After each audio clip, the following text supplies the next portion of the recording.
bemorlarda yara kasalligi oshqozonni 12 barmoqli ichakda yara hosil bo'lishi bilan kechadigan surunkali qaytalanuvchi kasallik bo'lib, bolalar va o'smirlarning 0,7-6,2% da uchraydi.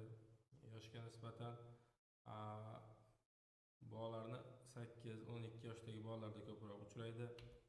Etiologiyasi: irsiy moyillik, homila gipoksiyasi, oshqozon shilliq qavatining allergik shikastlanishi, ovqat xususiyatlarining o'zgarishi, ya'ni sun'iy ovqatlanishga erta o'tkazish bolalarni va maktab o'quvchilarida tartibsiz ovqatlanishlar, ekologik sharoitning yomonlashuvi, ichak disbakteriozi, gelmintoz va parazitlar, infeksion kasalliklar,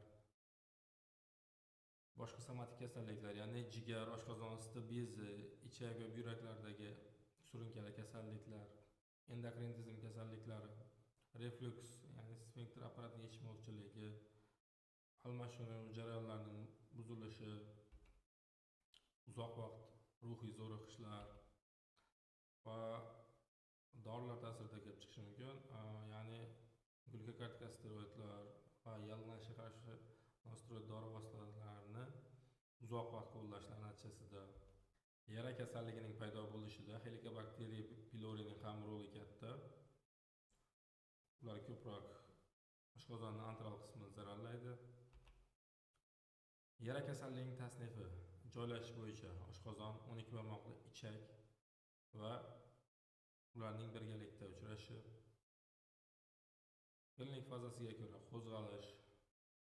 qo'zg'alishning kamayishi, remissiya, og'irlik darajasiga ko'ra yengil, o'rtacha og'ir va og'ir darajalarga, asarlanishi bo'yicha qon ketish, perforatsiya, penetratsiya, stenozlarga ajratiladi.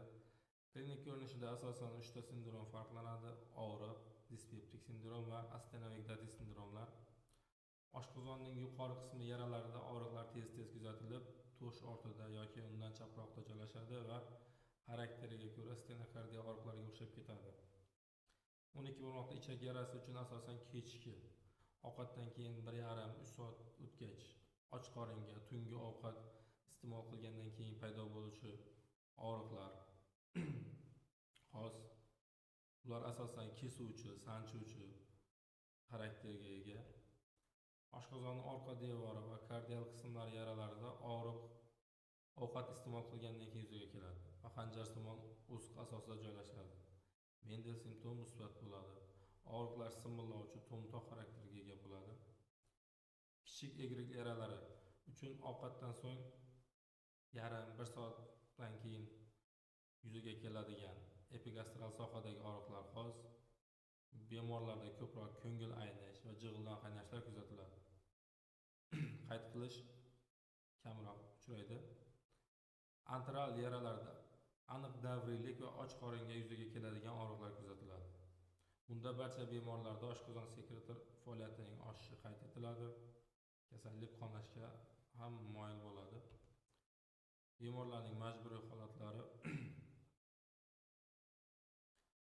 astenovektativ sindrom, tez charchash, qo'zg'aluvchanlik, yig'loqlik, noxush sezgilar, ochlikdagi og'riqlar, bosh aylanishi bilan kechishi mumkin. Dispeptik sindromlar kuzatiladi, ya'ni jig'ildan qaynash bilan xarakterlanadi.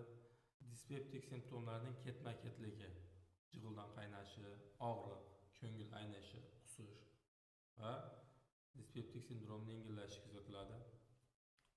Kasallik xuruj davrida Mendel simptom musbat bo'ladi.